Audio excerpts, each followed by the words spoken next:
ka bar ni yanzu ina ne za na kwana.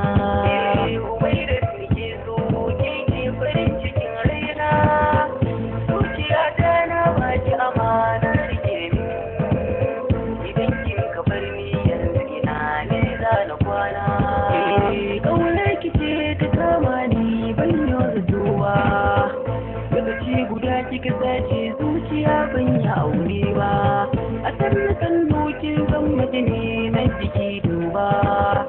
Ce muradi na din babu ke babu raina. Da ni da ke soyayya muka fara kamar wasa. Kika bani so a cikin lalama zumar so na lasa. Kin bani duk kulawar ki a so babu kasa. Kin ka min gata fanni na soke na bi wa kauna. Menene za ya sanya ci na barki? Ko da abin duka wallahi ni ban gudun ki.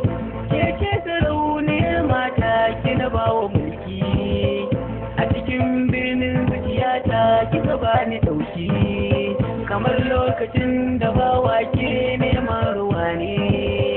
Kika zo a lokacin nan na damuwa ne, haɗuwa da ke nasarori na samu hakan ne. Waɗansu na cewa shi so a yi ruwan guba ne, na ɗanɗana kuma na lasa na ji ruwan zuma ne.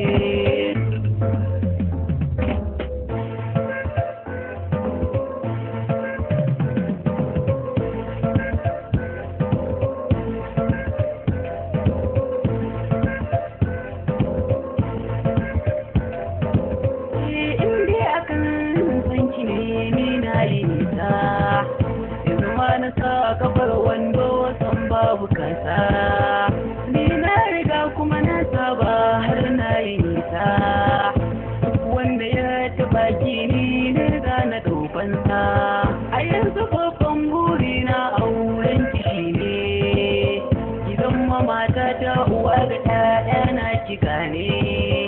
Daga nan mafarki ya zama gaske ba damuwa ne. Na gode Allah shi ya nufa haɗi na saya mini rana.